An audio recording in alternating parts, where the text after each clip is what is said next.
We are so excited to be joined by Catherine and Tien for this week's episode of the Site Report. We're not only going to be taking things outside of the US, but we're also going to be focusing on our safety team, which is a huge part of what we do and also one of our key values. So if you visit our website, you can actually read our mission statement and all about how we work and our code of conduct. So, one motto we live by each day is think safe, work safe, go home safe. And I'm sure Catherine, Tien, and any other employee at Keller really takes that to heart. So, Tien and Catherine, thank you for coming to the show. We're so excited to have you both here with us today. I know you both play an integral part at Keller and also at the safety team. You guys are kind of key contacts and key leads for, safety issues or anything that's happening on site, maybe going right or going wrong, because sometimes that obviously does happen within the job. But I really like to sort of hear from both of you about how you got your career started. Was working at Keller something you always had your mindset on? Or, were you in college majoring in, science and then all of a sudden you switched and jumped to something else? So I just really be curious to hear, about your backgrounds, how your careers got started, and then what really drew you to Keller. I fell into construction, health and safety, geotechnical, basically by accident. I went to university at St. FX on the East Coast, so that's Antigonish, Nova Scotia. Big university in my family.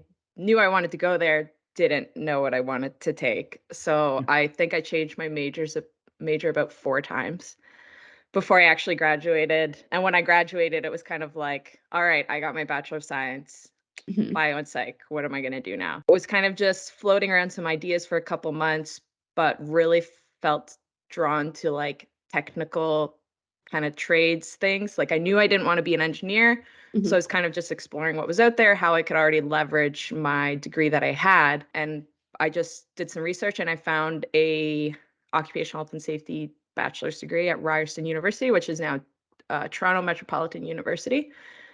So I did like a 2-year accelerated there and it just like fit right away. It clicked. Like first day in class, I knew that it was definitely the right path for me. And then that summer in between, I did like a 4-month stint for an oil and gas company and boots on the ground and haven't looked back since. So when I made my way to Keller, actually, I left oil and gas and I was kind of hovering between 2 companies. So I'd interviewed with Keller and another company, which was fracking outside of the city. So totally different industries. But actually, what made me pick Keller was the hiring managers.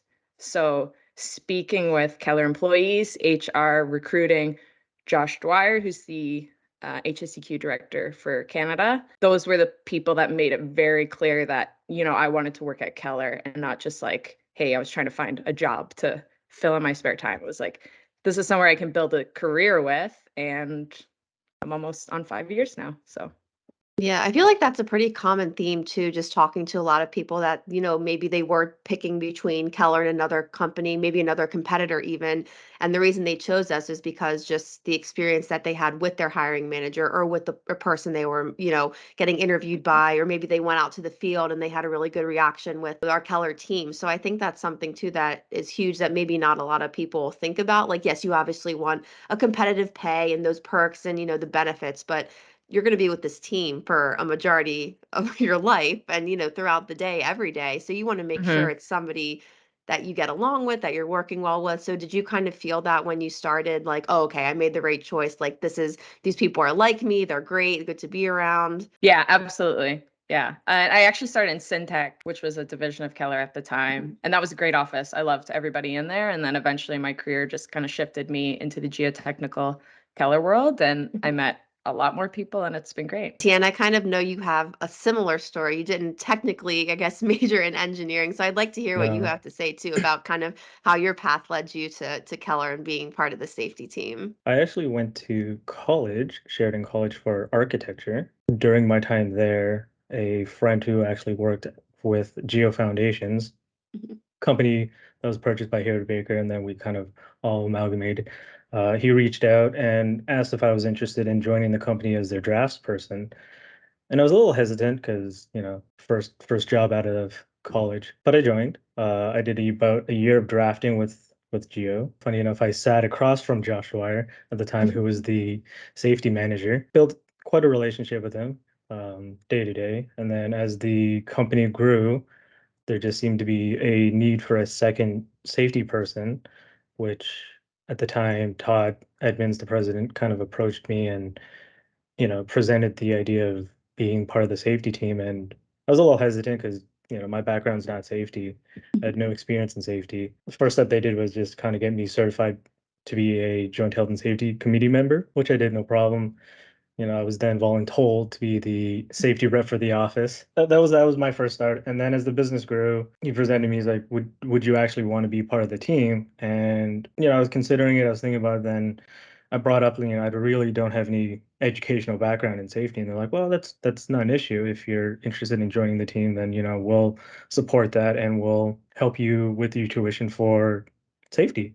Mhm. So then, we looked up some courses at Ryerson. As Catherine mentioned, I took the accelerated course, got the support of Todd, went went to school, kind of part-time. Yeah, I would say it was part-time. Still full-time working, night at school, graduated. Now I'm here. That's You great. know? And that's too, do you think you kind of landed there because they saw that potential in you to just kind of keep you going and progress you up through the ranks to kind of, give you that another opportunity saying, hey, we think you're capable of a little bit more. What about this? What about this? Honestly, I think that's what Todd saw.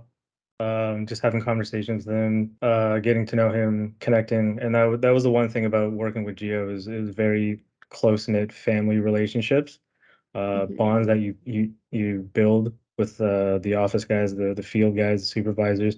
There's a very close connection to everybody. So, you know, the fact that I guess he saw a little more in me, a little more in, what I could do, and kind of challenged me to do something different out of my comfort zone. I thought that was great. And look at you now. Look at me now.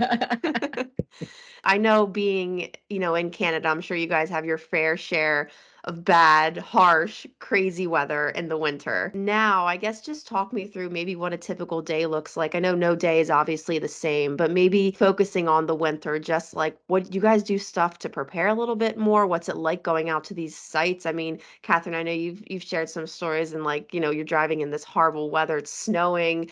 I mean, how do you prepare for that? And how do you kind of get your employees and kind of prepare them for that? Just, making sure that they're always prepared with their PPE, they're warm, they're not, they have the right gloves, everything like that. We're so used to it now. It's kind of like you just totally shift gears. You know it's coming every year. Um, some of the harshest conditions in Canada can get like upwards to -40, which is outrageous. I mean, we do follow wind chill index to make sure that like people aren't outside in extreme conditions, but it's Mhm. very typical for us to work at -20, -25, depending on the techniques that we do. I've been on sites where, we will build hoarding, which is like Mhm. scaffolding enclosures with material just to kind of keep the heat in, and then they'll blow hot air into it, and it's just like a relief center for guys to go in and be able to warm up if they don't have a trailer to do it, or if there's somebody that's kind of outside working. Like, do you guys build hoarding center? You guys do way more grouting than we do, but you hoard all your grouting and stuff, Tien, or Yes. Yeah, we yeah. build shacks and stuff, So they're holding like centers. totally enclosed Yep. all day. It's the guys that are out like front ending the drill rig that kind of they're You get a lot of exposed to the guys just most. popping in and taking breaks to warm Yeah. up. Yeah. Yeah. In winter PPE, I mean, you kind of pick up a glove that you like and the guys will let you know. You'll use it for a year if there's a better one that comes out. Like, we're always switching out PPE to find the best one for the guys and the one that they like the most. They get boot allowances too, like, so they always are able to get nice insulated winter boots because that's huge. Like, once your toes and fingers are cold, Yeah. like, you're done. Like, Game over. it takes forever to heat back up. Yeah, so Oh, that's nice. And then what about you, Tian? What does your kind of day to day look like? Are you out in the field a lot? Are you mainly, working from the office? Is it kind of a nice mix? It's a nice mix between both. Obviously now that I'm more office space, I can, and I get the luxury of kind of choosing when I go out to sites, but I try to visit sites at least 2 to 3 times a week. Start off in the morning, toolbox talks, tailgate talks with the guys, site audits, just catching up with the guys. And it's not always just about talking about work with the guys, with me. Mhm. I built a a lot of friendships and close bonds with the guys, and you just ask how their life is going, what's going on, right? Because a lot of times, Yeah. you see guys bringing outside stuff to work, and that could affect them at work, right? And you want to make sure that their headspace is in the right spot. You are part of Keller North America, but again, things are very different between, the US and Canada. So what are some ways, I guess, you guys sort of get clients up there or get business or kind of really just share what we do and maybe, that we're the ones that should be bringing on for the project, that you should hire us for your next big build. How do you guys sort of go about that and approach that? I would think that we promote our safety culture. It's one of the biggest things that we drive. Coming from geo foundations, especially here in Ontario, a lot of clients kind of already previously know who we are and what we do. Now with the backing of the Keller brand, they know that we can now have the equipment, have the expertise behind what we do, and it's not just a small, like, we can reach out and get help from other BUs. That's a big help for us, because when we're stuck with certain situations where it could be failing, we reach out, get proper solutions, get proper advice, and we're able to tackle that head on without any kind of worry. Like, we're pretty well known in the geotechnical world, but I think it's outside of that. When I tell people that I work for Keller, sometimes they're like, "Oh, I think I've heard of them. Can you kind of Mhm. explain it to me?" But I think the big thing that goes a long way is, like, we took all of our drilling equipment and totally, like, repainted it, made it Hmm. super visual, always have signs up on site, because that's how you get to know brands, like, just as like a regular person or somebody that works in construction, maybe not geotechnical. It's just, if you see signs around, Mhm. then you might not know what they do, but you know the name. I think that goes a long way. It's kind of just like getting out there and presenting that image. Have you guys worked on any, projects maybe that have been your favorites so far within the company or just, favorite team that you've worked with so far? Because I Cian, would how long have you been with Keller? I've actually I received my 10-year service award this year, so I've been Oh, with Keller for 10 years. Yeah. congratulations. Very Mhm. Uh, exciting. Awesome. So I'm sure you have a lot of good stories to share. the first time we did a big D-wall project here in Ontario, I thought that was really cool, because that's definitely something I've never seen. The amount of equipment that came up, the size of the equipment that came up, and definitely integrating and meeting a lot of the American crew, getting their perspective and how they do things, what differs. It was definitely a bit of a struggle at the beginning, especially with our rules and regulations pertaining to flotation devices and whether or not we needed to be tie off. But I think that was a challenging but yet a great learning experience for me as one of the top projects. Yeah, I really like shoring projects. So we've done a couple in Calgary, but we've done one most recently out by the Canadian Olympic Park in Calgary, pretty close to my house, so I could just zip out there whenever I wanted to drop in and see how things are going. But that scope is so massive. We were doing soldier piles cast in place. We did a couple very large diameter holes, so we had to bring in like the big cages. And then you dig it down. We're doing the lagging and the anchors. You're exposed to different crews and different techniques throughout that entire project. And there's, a lot of opportunities for problem solving and working with the team to, get good solutions and work with clients. And there's tons of other subcontractors on that site as well. So it's just one of those projects where you learn a lot and you meet a lot of people and you get to see like a product 12 months, like, and how much it's Mhm. changed. So Yeah, I imagine that's pretty neat to see from, just I know some sites that I've been to, I guess they've taken maybe 6 months or so. I'll go out at the very beginning, come back at like the 5 month mark. I'm like, wow, is this the same site? Hmm. Everything looks so different. You have yeah. new teams coming in, shuffling through, moving equipment around. So I think it's really important too to just, let people know that it is ever changing too. It's not like you're going to be going out doing the same thing every day. You may for a little bit, but not, Mhm. the whole time. And I think that's something too that when, we start focusing on recruiting and we have a lot of, college students, we go to a lot of these career fairs, showing what Keller does. And I think a lot of times we're talking about the foundation work, but it's also like you want to join a company and know what the people are like and what, goes on behind the foundation work. So I guess when it comes to recruiting, I mean, I don't know how big of a role that you guys have with recruiting or if you've been approached by some people maybe looking for jobs or interested in jobs, but I mean, what do you mainly tell these, potential new hires, or what do you think is important for them to know when looking at Keller maybe for a potential job? We're pretty involved with the orientation, the onboarding, and every conversation I've had with, whether it's the field guys or EITs that join our company, I've always told them it's one of the companies that, if you set your mind to it and you put in the work, there's definitely lots of room for advancements and improvements in your career.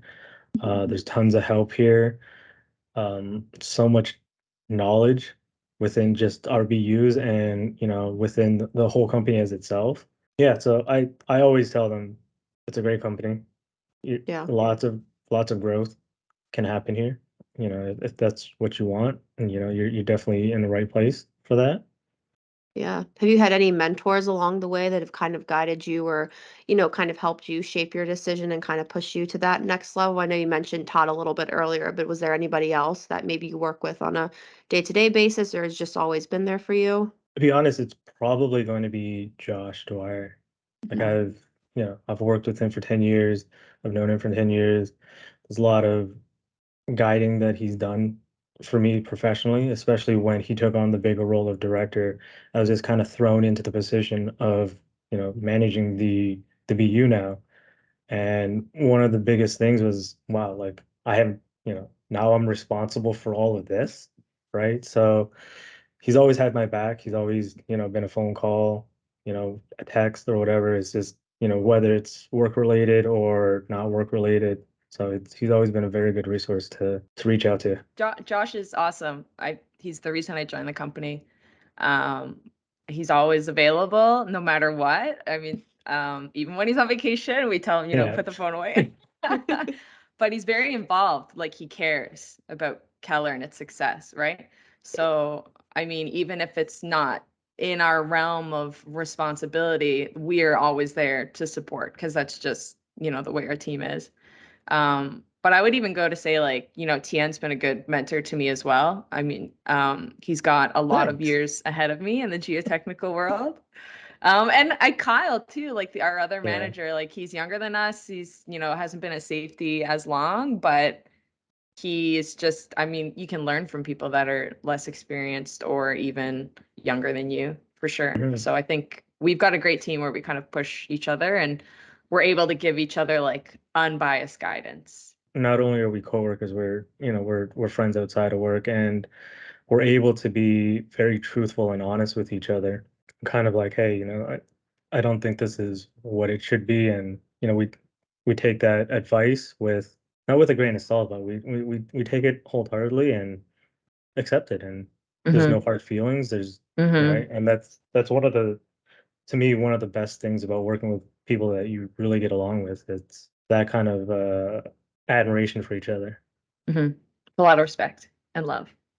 Yeah, that's important. Yeah, Always good to be able to take criticism too, knowing it's not Yeah. coming, it's not for a sure. personal Yeah. jab at you. So, obviously everybody wants your best interest at heart, which is, that's how it should be. Okay, so going along with the lines of recruiting and just how we're always looking to, hire those great, candidates who are going to kind of excel within the company. I know skilled labor is something too that we really like to focus on, and I think you guys have a really good story about how you hired 4 Ukrainian refugees who now work up for Keller. So can you just talk to me a little bit about how that came to be? And I mean, just to share about those details and how that really, happened. And then, because I think they went back and then they brought over Yeah. some more people. So go ahead and talk about that a little bit. I find like a lot of, I mean, we are labor union, so a lot of people come from the hall, but I mean, it's just been flat out in our industry that a lot of the people that we hire is just off the street and it's like, hey, go sign up at the union and then come back here kind of thing. And it's all like word of mouth. Usually it's somebody's friend that recommended them to the company, stuff like that. So Winnipeg, Manitoba is, we just acquired a branch there about a year ago. It's a lot of Ukrainian settlements there. There's a lot of like my wife's family is Ukrainian. They're from out there. So I mean, I guess there was some refugees that came over to Canada, settled in Winnipeg, was looking for a gig to pick up, a job. He's skilled labor. He can do whatever whatever you need him to do. So he came in, really liked it, and then kind of reached out to his friends like, hey, there's this great company, Keller. You know, they're willing to take a chance on anybody as long as you're willing to work. So they brought one more friend in and then another friend and another friend. So we've got 4 of them right now working in our Winnipeg branch, and that's awesome. They're doing really well. Like it's a really welcoming team out there. I mean, we have our doors open to everybody. Hmm. Yeah. Yeah, like it's hard to find people. So when you get a good worker, you really want to, help them grow and then kind of spread the word that this is a good place to be.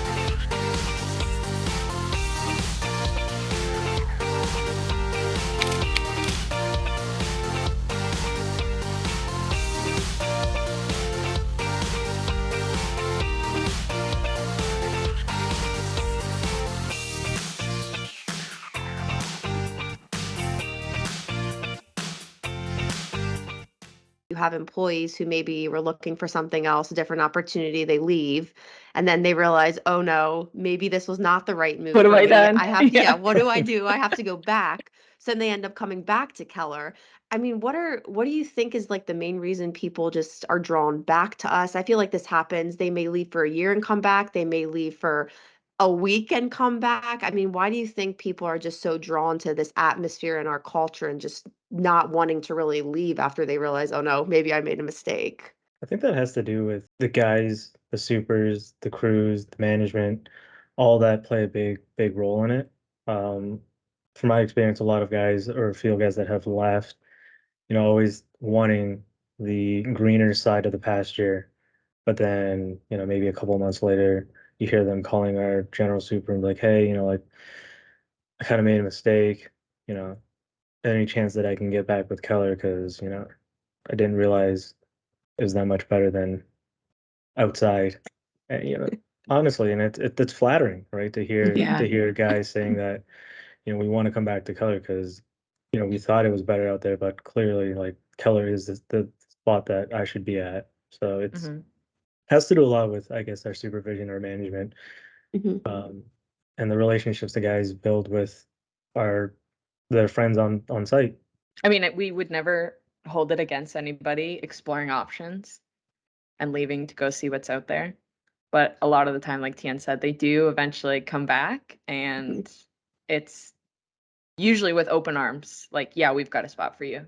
No Yeah. problem. I know another big part of, being part of Keller is the safety team. Obviously, you guys are, this is what you live and breathe. I think this is basically the foundation of our business because if we are not safe, people are not going to want to hire us. So how Mhm. does this really play a role in your day to day, maybe the clients or paperwork that you're interacting with, just stressing how important safety actually is when it comes to our company? Yeah, I think Alberta is a little bit unique in Ontario as well. You've got some heavy clients that with high expectations, but Hmm. specifically in oil and gas, it's a very extensive pre-qualification process to even get on site. And then while you're on site, your performance safety wise matters big time. And not even like leading and lagging indicators, but like if you don't have a good safety attitude and in the toolbox in the morning, they take note of that. And a lot of those things, if you're not giving off great safety initiatives when you're there, they have no problem kind of going to the next competitor. So I think Alberta in general, they set the example of, this is what we expect from you guys. And if you can't meet that, then you can't work here. So, that makes my job a little bit easier because Mhm. the culture is already there, right? So the guys know um, that they're being held to a specific standard. So the safety performance, it goes a long way, but they're also bought into that culture as well. And do you So, think that too plays a big role with, clients maybe bringing us on for certain projects and when they're looking to hire, somebody for the job? Do you think that kind of puts us above the oh yeah, our oh yeah. competitors? Just Yeah, they're looking, you submit those statistics, your performance for the last usually like 3 or 5 years so they can see the trends. You might have done really good this year, but last year, how did you do? And if there are outliers or big incidents like that, like you need to explain to them what Hmm. happened and what you've done about it. And if they aren't satisfied with your corrective and preventative actions, like they might say goodbye or they might ask you for a better plan. Statistics, they do really go a long way. Um, so that could be the make or break of getting a really significant job of high dollar value for sure. they want to, obviously, if you're doing a project, they want to know who they're hiring is going to be top of Mhm. the line, safety, no Mhm. errors, no issues, we'll get the job done on time. And one thing I do want to mention is a lot of those clients will go out of their way to give positive feedback, especially about the supervisors. So when we complete a project and we have another project with them, they will request that supervisor to come back because they had Hmm. such a good relationship with that guy. Not to say that like our other supervisors aren't as good, but they're like, that guy, we want him back. He was great. Tell him to bring his crew. Like, we're excited to work with them again. And it's not rare to hear that. That's something that we hear quite often. Oh, that's great. See, goes Yeah. again back to how we have just we're hiring great employees. You Yeah. guys are on it up there. And I did want to kind of touch base a little bit about just some personal stories that you guys have had, whether this is work related or, personal life related. I know, you guys are obviously friends along with being coworkers. Like you mentioned with Josh, again, he's also, a friend, not just an employee. But what are some stories that maybe really stuck out to you that you think really define what Keller is? There's a message I always share at the beginning of the year with our guys. We do it was a safety day, safety week kind of deal. We get all the guys together, kind of like a refresh, regroup, to kind of kick off the new year. I always reiterate, like, why do you go home type of deal, that message for them. And you'd be surprised, a lot of times, like, oh, I go home for family. I go, like, also, like, why do you come to work? A lot of times they say, for the money, which is great, but also, to take care of my family. And then I follow up with, then why do you go home? It's because you have family. So then one of the things, they open up and they share these stories like, yeah, I have a daughter, I have a son, I have grandparents, I have parents at home. It's like, so you hear this out loud, you hear it amongst your peers, you hear it amongst everybody. This is one of the things that you have to really take into heart as to why everybody's going home, because we have families at home, right? So let's not take the risk, let's not take the shortcuts to prevent us from going home. And I've shared that, I think, for the past 5 years on our safety days, and the amount of stories and like you see it in their faces, kind of like, oh yeah, like that makes sense, right? Mhm. So that's always gone to me every year, when I ask them, whether it's on site or when we're in a big group together. That's a great question to ask. Why do you come to work and why do you go home? Think that goes along with like our motto to the think safe, Yeah. work safe, go home safe. I can Hmm. tell you almost anybody I've talked to in the field, they're like, well, we got to keep our crews safe here because they have families at home. We do a lot of team building when we get together. So for myself and Tien, when we get together, it's usually with Josh and Kyle, or whoever was manager at the time. But we always make sure to do team building. It's never drop in, say hi, do work, and then leave. We always make sure to spend time with each other and build our relationships because it's not often that we get to do it, maybe once or twice a year. So that goes a Mhm. long way. Just kind of spending quality time with each other. Like I've met Tien's daughter. We went Halloween trick or treating this Yeah. year, and that was awesome. And Josh's daughter as well. So just we kind of are like our own little family at work, which is nice, and Mhm. always checking in with each other to make sure things, we don't talk on the phone all the time, so it's good to just keep each other in the orbit and make sure that everything's good. What's a piece of advice that you would give to maybe a future recruit, somebody who's maybe in high school Mm. thinking about their next career move? If they want to go to college, do they want to get right into the industry? Somebody who's in college about to graduate, or maybe just somebody who's looking for a career shift. I mean, what piece of advice would you give to them? The one thing I always Just tell yeah. the guys, new hires, is very cliche. There's no stupid questions, but also don't have an ego. Don't pretend like you know everything, because somebody will always teach you something new, right? Have that kind of attitude where you always want to learn and absorb, because the more you learn and absorb, the further you're going to get. And just respect others, right? If you want to be respected, especially as a new hire, you got to reciprocate that and show that and take the advice, whether it's wrong or right, take it, learn from it, and you don't have to get too emotional about it, right? My biggest advice would be that there are a lot of opportunities, whether it's with Keller or just in the industry in general. So be open to them. Like just try it out. And if it's not for you, there's going to be something else that's, and like the geotechnical industry is massive. I mean, one specific role might not be what you thought it was, but there is a bunch of other jobs that are available. Even in Keller, like people kind of switch career Mhm. paths all the time, right? Like there's support for that. And I think like once you have like the underlying knowledge of how things usually work, it's easy to kind of integrate yourself with different teams and departments. Thank you both for taking time with me today. I loved learning a little bit more about what you guys do up there in Canada and how your day to day works and why just safety again is so important. So I think that's a great message that we shared today. So thank you both again. I really appreciate it. Awesome. Thanks for Thank having you. us. And that about wraps it up for our show today. Thank you so much for listening. We hope you were able to learn a little bit more about the people who make our company so great. And as always, make sure to follow us on social media on LinkedIn, Instagram, Facebook, and Twitter. And you can always visit our website for more information at www.keller-na.com.